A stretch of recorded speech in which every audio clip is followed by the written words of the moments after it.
It's never been a secret. I'm more a Star Trek fan than a Star Wars fan. I did the prequel movie reviews all by myself. But this time, for the original trilogy, Alex will be here to give his thoughts on Star Wars. And before we get to his opinion, I'm just going to say now, when it comes to Star Wars, A New Hope, that is a good 4 out of 5 stars film. I felt like that The Empire Strikes Back was fine, 3 out of 5 stars, and the completion of the original trilogy, that being Return of the Jedi, was a good 4 out of 5 stars film. Stay tuned for Alex to be here and us to talk about that original Star Wars trilogy.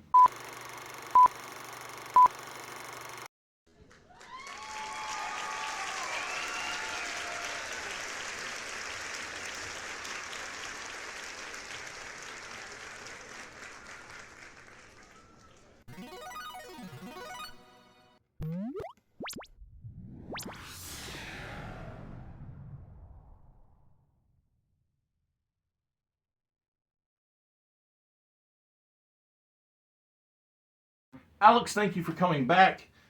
I know that Star Wars is something you have great affection for, which is why that I'm glad you made it for this, since it's never exactly been my primary science fiction pleasure. So when did you first partake in what I like to call Star Wars and not say A New Hope? I was a wee lad. I was probably in 4th grade, maybe 5th. Okay. Yeah, I was in 4th grade, and Dad was like, all right, I'm going to show you. It's really important. You got to watch all this. And I was like, I was glued to the screen, man. That's awesome. I knew about Star Wars. I knew, like, I mean, even as a kid growing up, lightsabers are badass. You know, he also knew, like, he's not going to have good enough appreciation for it if we just, like, throw it at him. And I absorbed movies pretty well already, but he was like, no, this is going to mean something, and you're going to watch it, and you're going to live it. I was like, okay, I get it. This is a religion. I see. I do think there are people that feel that Star Wars is a religion. Now, I've never been one, obviously. I find it funny that you acknowledge it, because most people, I feel like, aren't willing to go all in on the reality of that being the case. It's a cult. Yeah, it's exactly. Definitely a cult. You know, like it's not just a fan base. It is, you're part of something bigger. You know, the news went crazy when Disney bought Star Wars. True. Like, Lucas is definitely a visionary, and God, he must have been doing all sorts of drugs or just have one of the most interesting minds of all time. I'm gonna hurt your feelings. Say it. It's not. I don't think it was drugs. And he readily admits in documentaries that it's not primarily his thoughts. It's him westernizing ideas from other countries. Whether it be samurais or there's a book I've got back here. I'm not going to go out of my way to grab it, but I'll pop up its image. And it was released originally in, I believe it's France, maybe Italy, but definitely Europe. In Europe, the trade paperbacks are called albums. And so Valerian, the City of a Thousand Planets, was released in Europe and was some of George Lucas's inspiration for this world. That's funny. When they did the movie for Valerian, there's actually a Star Wars character from, I think, the banking clan in one of the scenes for like a split second. I wouldn't be surprised if that was A, on purpose, and B, actually a character that they created that he absorbed into his realm. Because again, he's not trying to deceive people. I've watched multiple documentaries where George Lucas will admit where his inspiration comes from, because let's also be real about this. Captain Marvel, Shazam, wasn't a ripoff of Superman. It was just another creative team's interpretation of the top guy. Right. Because Shazam is more magic-based and less otherworld. Well, he's otherworldly via magic, not otherworldly from another world. Right. And so I often stand up for things of that nature. I don't think that creative interpretations. Exactly. I don't think George Lucas was ripping them off. He was just inspired by them. Because if I was to say that my first comic, when I say that my first comic is like Fantastic Four and Resurrection Man, a Marvel comic and a DC comic, I only say it because it's what people recognize. Right. And there are similarities, family dynamic, coming back from a death blow.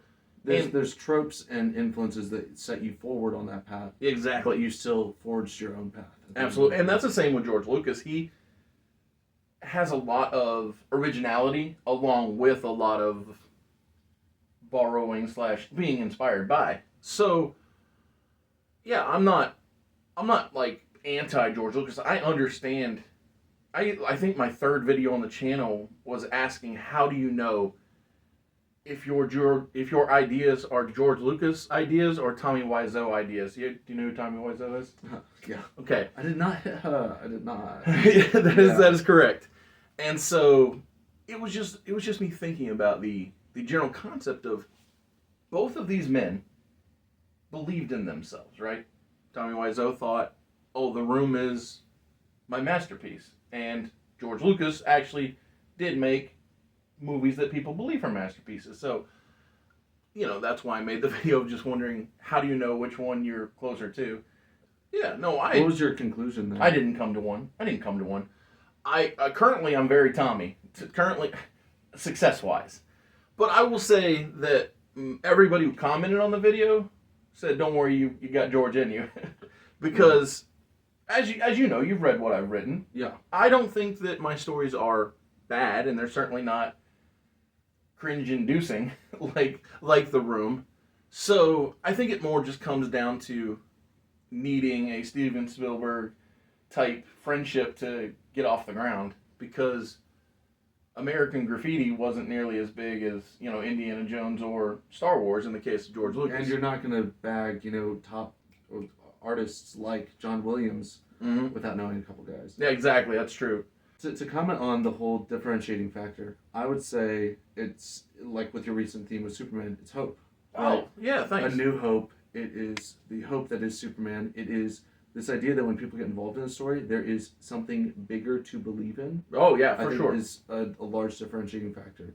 So with Everlasting Survivors, you're not just rooting for the teams, you're rooting for the people that they're saving. Mm-hmm. You're rooting for the bigger picture of how can they unfold the mystery around them. Absolutely. And save the day. One, I also like the idea, just from my personal take on supporting others, I think that oftentimes people buy intentionally to support me and the creative team, and then they discover they actually like the story, which is great. That's hope again, right? They're putting their hope into you. Yes.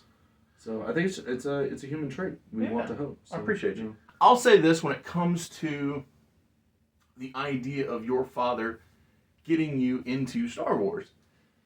I think that the idea of that is so relatable, because I have a distinctive memory of me and my father standing on a teleporter pad at Paramount's Kings Island, and there was a Vulcan there with us. They were dressed in the Next Generation science officer uniform, and I was so small. I don't know. I feel like probably 7, maybe 8, something like that. And Star Trek was just something that we could connect upon. The idea that there is a brave new world, a bright future to look forward to. And so, and I'm sure being weekly programming didn't hurt at all either, as far as a thing that made it stand out. So, and then you watch Wrath of Khan and you go, "Oh my God!" Oh, I certainly am a big fan of Wrath of Khan. I wasn't in love with the motion picture, but I understood the choices that they made, because they finally had a budget after 3 years of scraping by and doing it with duct tape. Right. And so when you get a big budget, you're gonna go all out to make it pretty.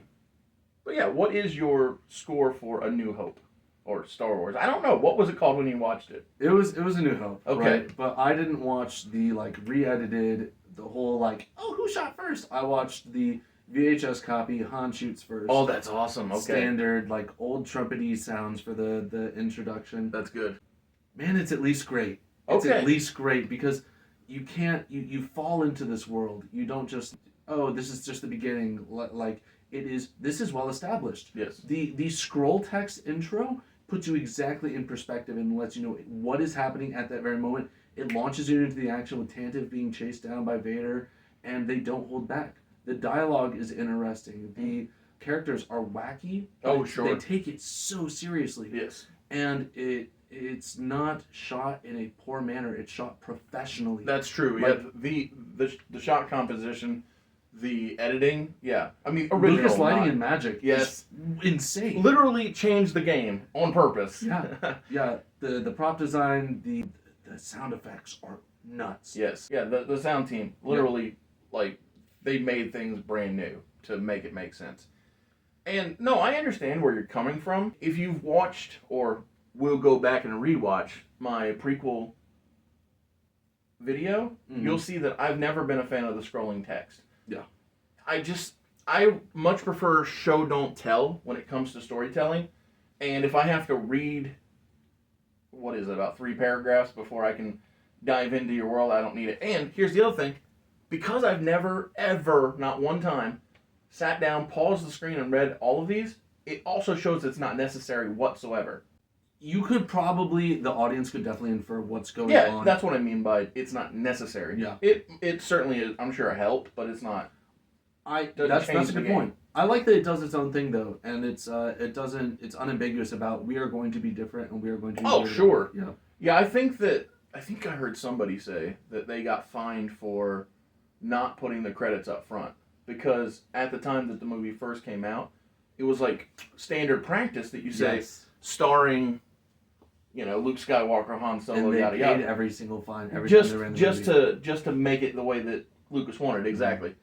And so I like that punk rock element of it for sure. But if we're going to talk about the Rebels, let's talk about the Empire Striking Back on those said Rebels. What was your take on brother-sister lip lock action?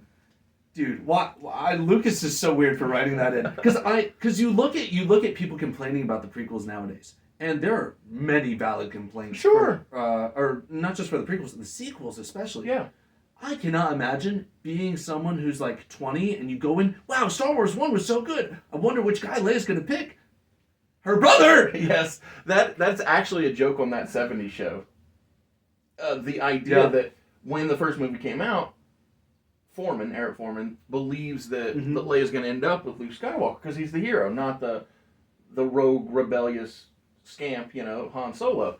And then when he finds out that they're brother and sister, he's not happy about it, obviously. Yeah. But to me, it goes to show that he, George Lucas, didn't have it all figured out.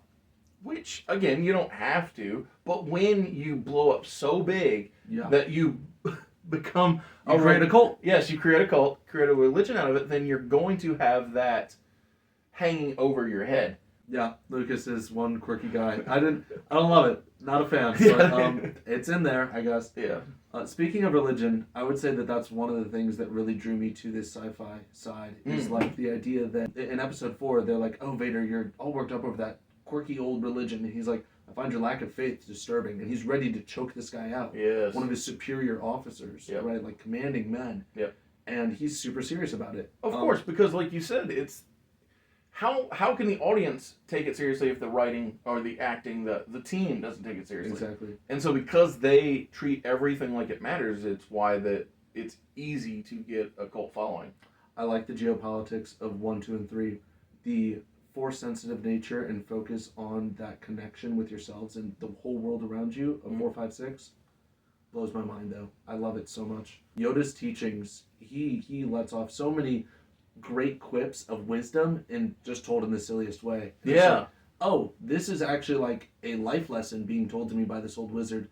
Puppet. Wow. Jim Henson can't let this guy talk right, apparently. Yes. Like, oh my goodness. I think that Yoda is one of the most fun characters. And, obviously it was a surprise in the prequels when he brought it in that fight. But even when he wasn't a skilled fighter, he was still a great orator, and so had value even before he could show that he could kick your butt too. So yeah, no, I think that makes perfectly logical sense. Thank you for being here at Mr. Super Oz. This video is going out, and this channel only exists because I, Oz, founded Gamble Comics, which first release was Everlasting Survivors, a 68-page graphic novel called All Day Long. Available now.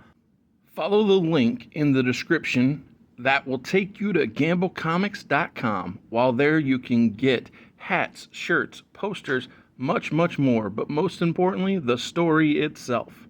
Not to jump off topic, but I think that like seriousness of ridiculousness is what also draws me to things like Guardians of the Galaxy. Yeah, yeah. They are so goofy and weird and out there, and they tell you something, and it's like, oh yeah, of course. Why wouldn't there be the talking space dog? Yes. And then I love it. I love falling into that realm of impossibilities, that escapism too. I think you make a really good point that without a Star Wars, potentially there isn't room for a Guardians of the Galaxy to fly, because Star Wars really laid the groundwork for possibilities. And I think that in some ways, possibly Darth Vader was the first Thanos.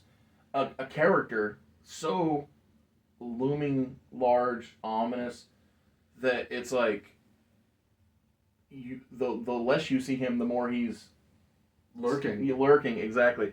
His suit being this all black design, he lives in the shadows.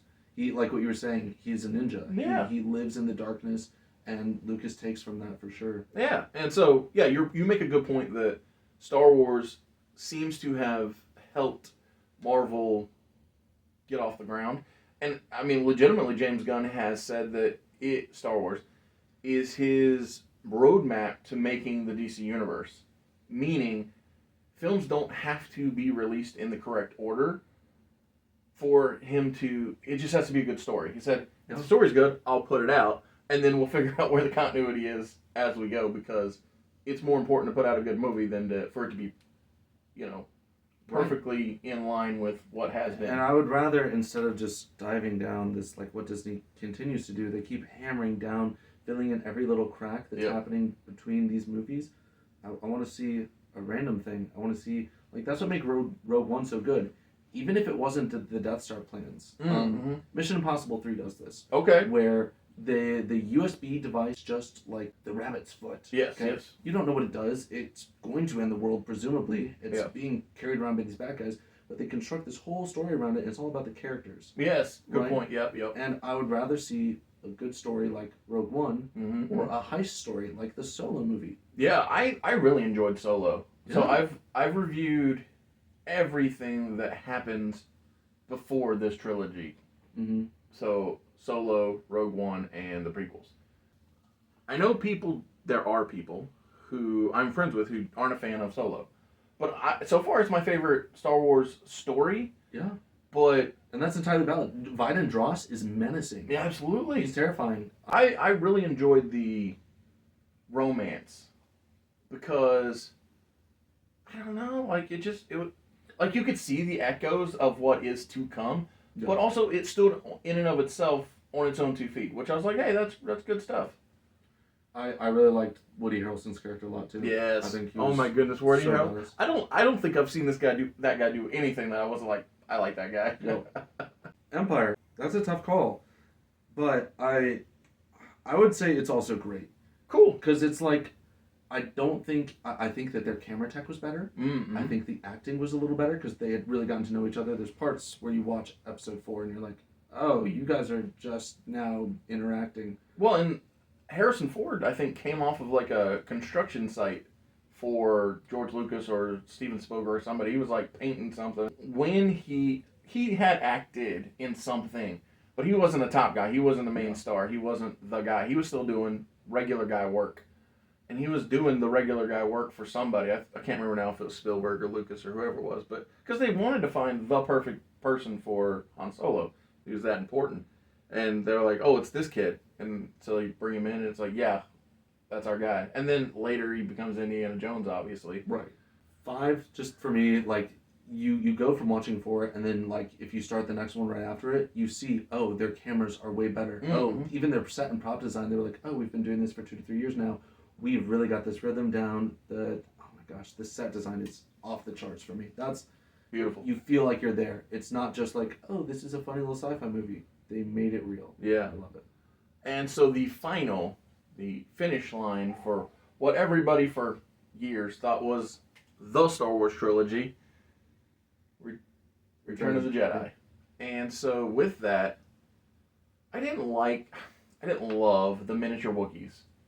Ewoks. I know. I'm making a joke when I say Yeah, miniature Wookiees. I don't love the Ewoks at all. And they retcon it later on. They're like, so you know how they do the Christmas special of Star Wars? That, like, I know that it exists, but I've never watched it. I haven't either. I don't want to. Okay. I hear that it's that bad. Sure. They did 2 other, like, Ewok movies that are actually accessible to the public. Interesting. I did not realize. In one of those, there's, like, some giant beast that roams Endor, and that's why they have all the traps set up. It is such a silly little plot device that these stupid fur bears have all these traps set up. Yeah. And then they're, like, scared And it's because of Bigfoot. Yeah. I mean, theoretically Bigfoot. No, yeah, that's you're right. Yeah. I don't like it at all. I mean, I find it amusing, but I had no idea that it existed until 30 seconds ago. That's the conflict for me, is that I like Star Wars because it's so silly and taken so seriously. Yes, but this is at not what point are we serious. drawing a line? Yeah. Yeah. Yeah, that's a good point. Because the stupid little furry bears are not gonna. I don't know. They just it felt like they were discount store Wookiees. Mm-hmm. Or Great Value brand, whatever you all however you look at it. What do you think about there just being, hey, that first Death Star that blew up, we're gonna make a second one? What do you think about that? Okay, I'll say this. I understand as a creator who had a hit, like a massive, major, big time hit, not wanting to rock the boat. I mean, I think that not rock the boat is really what caused so much. Not just Death Star 2, but, like you said, A New Hope 2.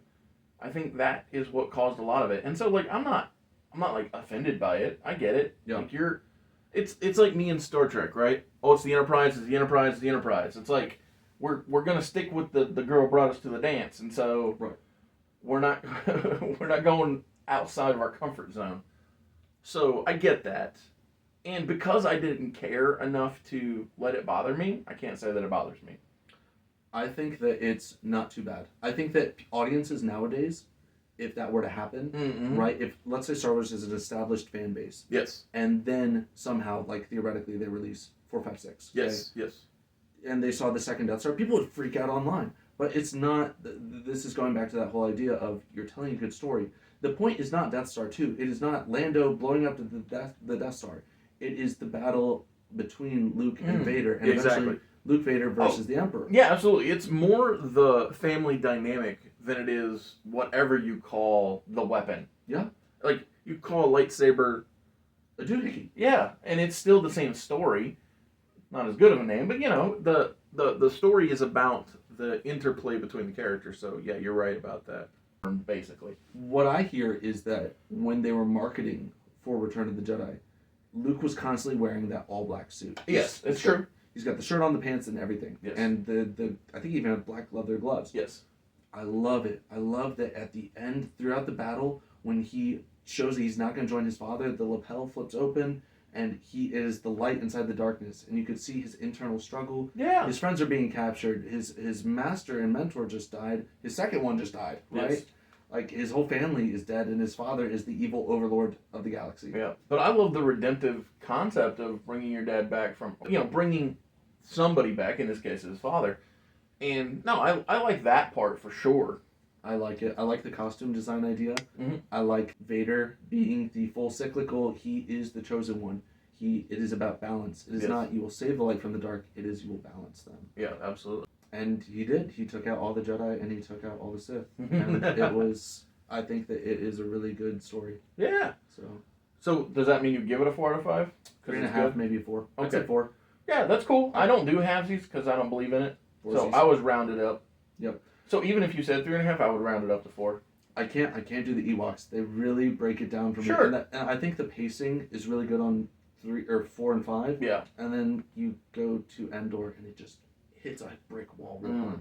And then you have the conversation between Leia and Han of, oh, he's my brother. And Han has to like flashback mentally.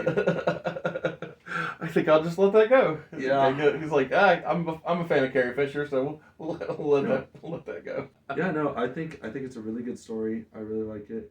And yeah, it doesn't matter. It's not about the Death Star 2. It's about the throne room scene. Exactly. Yeah, that's a true story. Well, I appreciate you. Yeah. Thanks a bunch for having this talk, because if I was to do this by myself, it'd be mostly negativity, and nobody wants that. Nobody wants for me to talk up Star Trek instead of talk about Star Wars when that's the point.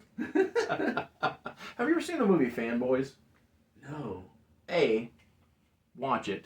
Okay. B, as soon as you finish watching it, tell me you watched it, and then watch my review, because it is in the top 10 of my all-time favorite movies. Fanboys. So, yeah, that's a great way to finish, because it is, everybody should watch it. Whether you like Star Trek or Star Wars, watch Fanboys.